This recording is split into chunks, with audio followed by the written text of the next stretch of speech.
Hello everyone, আসসালামু আলাইকুম। কেমন আছেন সবাই? আশা করি তো সবাই ভালো আছেন। আমরাও আলহামদুলিল্লাহ আপনাদের দোয়ায় ভালো আছি। দেখতে দেখতে কিন্তু রমজান মাসও চলে যাচ্ছে। আজকে হচ্ছে 24 রোজা। রোজা আসবে আসবে করে রোজা এসেও গেল, আবার রোজা কিন্তু শেষও হয়ে যাচ্ছে। আসলে রোজার দিনটাই আমার কাছে খুব বেশি ভালো লাগে। রোজার দিন একটু ইবাদত বন্দেগী সব কিছুই একটু বেশি করা যায়। সেই হিসাবে কিন্তু রোজার দিনটাই খুব বেশি ভালো লাগে।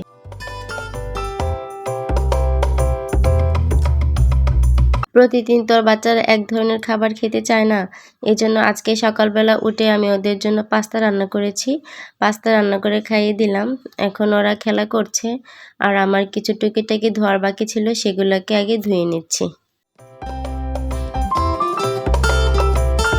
আজকে আমি আপনাদের সঙ্গে খুব মজার একটি ইফতার শেয়ার করব। সেটা হচ্ছে ডিম আর ময়দা দিয়ে। ডিম আর ময়দা দিয়ে এত সুন্দর ইফতার তৈরি করা যায়, সেটা দেখলে আপনারা বুঝতে পারবেন, আর খেতেও কিন্তু ভীষণ মজা ছিল। তো আমি আজকে সেটাই তৈরি করে দেখাবো আপনাদেরকে। এর আগে আমার ঘরের কিছু টুকিটাকি অনেক কাজ আছে, সেগুলোকে আগে করে নিই। চলুন আগে কী কী কাজ করছি সেগুলোকে আগে দেখে নিই। বাচ্চারা এখন খেলা করছে, ভাবলাম আমি গোসলের আগে আগে ঘরটাকে পরিষ্কার করে নিই। ঘরটাও পরিষ্কার করতে হবে, ওইদিকে আবার বারান্দাটাও একটু নোংরা হয়ে আছে, বারান্দাটাও পরিষ্কার করতে হবে। সেই কারণে চিন্তা করলাম যে আগে ঘরটা ভালো করে মুছে নিই, তারপরে হচ্ছে অন্য কাজ করব। কিন্তু ঘর মুছতে মুছতে দেখা যাচ্ছে যে আমার ছেলে কান্না করছে, সে ঘুমাবে, সেই জন্য ওকে আগে ঘুম পাড়িয়ে দিচ্ছি। আবার হালকা একটু খাবার খাইয়ে দিলাম, এবার ওকে ঘুম পাড়িয়ে দিচ্ছি যেন আমি তাড়াতাড়ি করে বারান্দাটা পরিষ্কার করে তারপরে গোসলটা সেরে ফেলতে পারি। এদিকে একটাও বেজে যাচ্ছে, আমাকে নামাজ পড়তে হবে। সেই কারণে বারান্দা ধুতে তাড়াতাড়ি চলে আসলাম। ওকে পায়ে নিয়ে আজকে ঘুম পাড়িয়েছি। ঘুম পাড়িয়ে কোনো রকমে রেখে আসলাম। আর আমার মেয়ে আর আমি দুজনে মিলে আজকে বারান্দাটা খুব সুন্দর করে ক্লিন করে ফেলবো।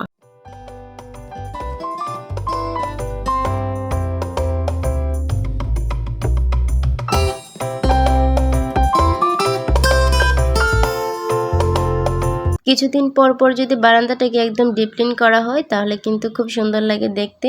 আর যেহেতু বাইরে থেকে অনেক ধুলাবালি পড়ে বারান্দায়, সেক্ষেত্রে বারান্দাটা একটু পানি ঢেলে ভালো করে পরিষ্কার করলে কিন্তু বারান্দাটা দেখতে সুন্দর লাগে। স্বচ্ছ জিনিস দেখতে কিন্তু আসলে আমাদের সবার কাছে ভালো লাগে। তো আমি আর আমার মেয়ে দুজনে মিলে বারান্দাটাকে সুন্দর করে পরিষ্কার করে নিচ্ছি। আর আমার ফুলের টব আছে অনেকগুলো, কিন্তু তেমন কোনো ফুল গাছ নেই বারান্দাতে। তবে আমার কিন্তু গাছের খুবই শখ, কিন্তু কেন জানি আমার গাছগুলো হয়ে ওঠে না। কিছু না কিছু হয়েই গাছগুলো মারা যায়, বারবার নষ্ট হয়ে যায়। আমার কাছে খুব বেশি খারাপ লাগে। তবে আমার খুব ইচ্ছা আমার পুরো বারান্দা জুড়ে একদম ঘাসে সবুজ হয়ে থাক বা ফুল ফুটে থাক, আমার দেখতে খুব বেশি ভালো লাগে।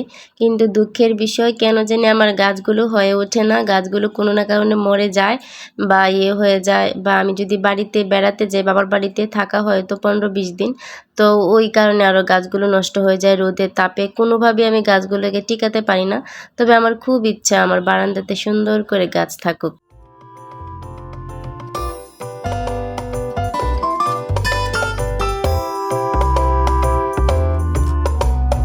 যারা যারা আমার এই ভিডিওটা এই পর্যন্ত কন্টিনিউ করছেন তাদেরকে জানাই অনেক অনেক ধন্যবাদ।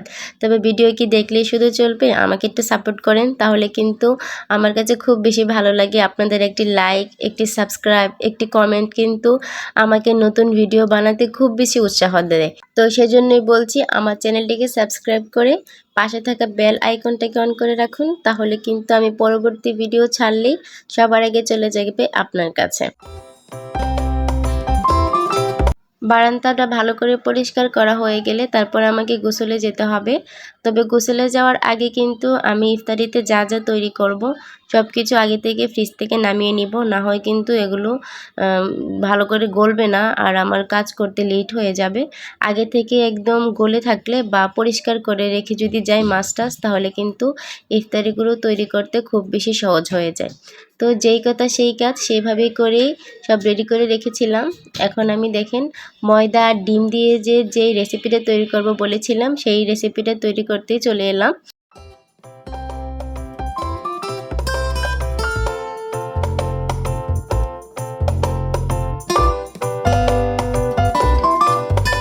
এখন আমি প্রথমে এখানে দিয়ে দিব 1 কাপ ময়দা।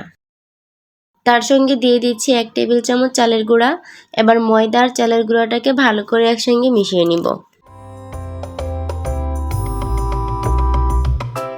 ময়দা আর চালের গুঁড়া একসঙ্গে ভালো করে মিশানো হয়ে গেলে অল্প অল্প করে পানি দিয়ে সুন্দর একটি ব্যাটার তৈরি করে নিতে হবে। ব্যাটারটি এমনভাবে তৈরি হবে যেন বেশি পাতলাও না অত বেশি ঘনও না।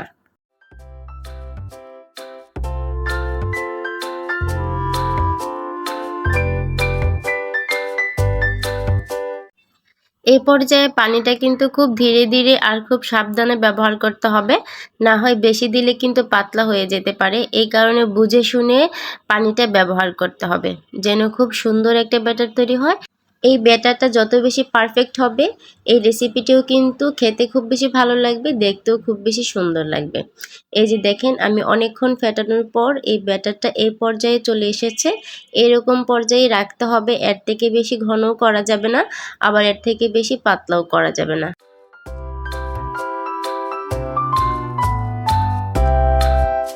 এবার ময়দার ব্যাটারটাকে এক সাইডে রেখে দিয়ে আমি ডিমের প্রিপারেশনটা সেরে নিচ্ছি। প্রথমেই দেখেন 2টা ডিম নিয়ে নিয়েছি, আর ডিমের মধ্যে আমি হাতে একদম ভেঙে কষলে পেঁয়াজগুলো ব্যবহার করছি। দিয়ে দিচ্ছি স্বাদ মতো কিছু কাঁচামরিচ, আপনারা আপনাদের স্বাদ অনুযায়ী দিয়ে নেবেন। আর দিয়ে দিচ্ছি ধনেপাতা, কাঁচামরিচ আর ধনেপাতা আর পেঁয়াজ। আর এখানে দিতে হবে হচ্ছে ম্যাজিক স্বাদে যে মশলাটা পাওয়া যায় বাজারে কিনতে, এগুলো কিন্তু 5 টাকা করে প্যাকেট। সেই প্যাকেট থেকে হাফ চা চামচের মশলা আমি এখানে দিয়ে দিয়েছি। দিয়ে দিচ্ছি হাফ চা চামচ চিলি ফ্লেক্স, দিয়ে দিচ্ছি স্বাদ মতো লবণ। এবার এই সবগুলো উপকরণ একসাথে খুব সুন্দর করে ফেটিয়ে নিব।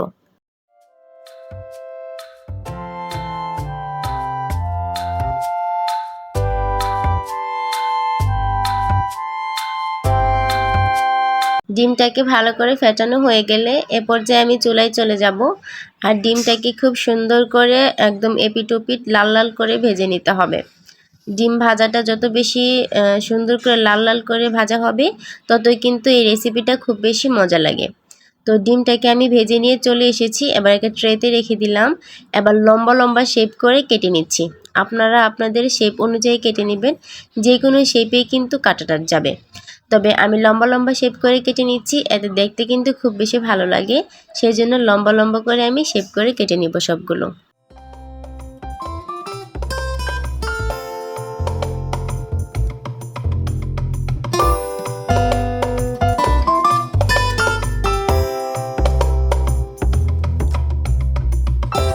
ডিমগুলো কাটা হয়ে গেলে এবার আমি ময়দার যে ব্যাটারটা রেখে দিয়েছিলাম সেটার মধ্যে কিন্তু আগে কিছুই দেইনি।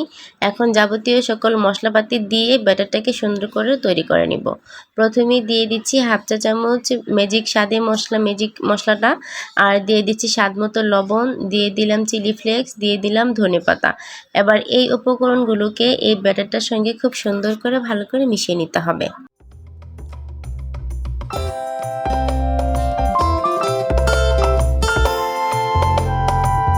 এই পর্যায়ে এসে যদি ব্যাটারটা ঘন মনে হয় তাহলে কিন্তু এটা পাতলা করে নিতে পারেন।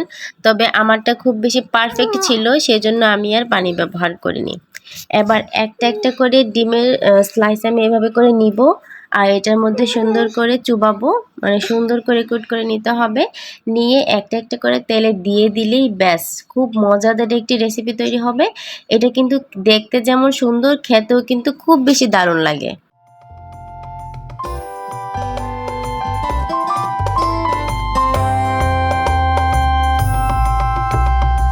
এভাবে করে একসাথে যতগুলো দেওয়া যায় ততগুলোই আমি দিয়ে সুন্দর করে উল্টে পাল্টে ভেজে নিচ্ছি। আর উপর থেকে কিন্তু খুব বেশি মুচমুচে হয়, আর ডিমটা কিন্তু ভিতর থেকে এত বেশি ভালো লাগে পিঠাটা, একবার বাসায় ট্রাই না করলে বুঝতে পারবেন না। আমি কিন্তু এটা তৈরি করার পর আমার বাচ্চারা খুব বেশি পছন্দ করেছে, তারা কিন্তু খুব তৃপ্তি ভরে খেয়েছে। আমার হাজবেন্ডও খুব বেশি পছন্দ করেছে। আশা করছি আপনাদের কাছে খুব বেশি ভালো লাগবে। আর যদি ভালো লেগে যায় তাহলে আমার চ্যানেলটিকে লাইক এবং কমেন্ট করবেন। আর হ্যাঁ, সাবস্ক্রাইব করতে কিন্তু ভুলবেন না।